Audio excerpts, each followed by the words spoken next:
This will take 1 minute and will make your EPK 100 times more valuable. So given my long career behind the scenes in the industry, I've seen behind the curtain. I have a lot of experience with people pitching content to me to try to get higher level of support at the label I was working at under Sony.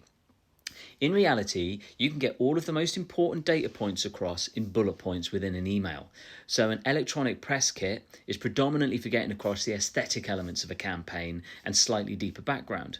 So what I mean by this is no one's going to bother looking at the EPK generally in any detail unless you've already excited their interest. There's only two real ways you can do that. One, a way of achieving that is through the bullet points in the email you'd send. The other would be that they happen to see you at a live show or something and ask for it. What you need to communicate to excite people with those data points are to show that you're growing a live audience, growing an online audience, and that people are engaging with your music. The slightly more nebulous thing that you would ideally communicate is whether things are growing steadily over time. This is the most exciting thing to A&R teams I've worked with.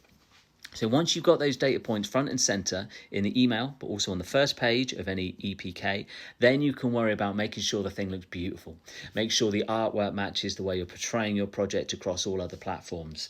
Good, coherent aesthetic across everything. Then you make sure you have clear links to the music, to any substantial communities you built, to any video you'd want to share.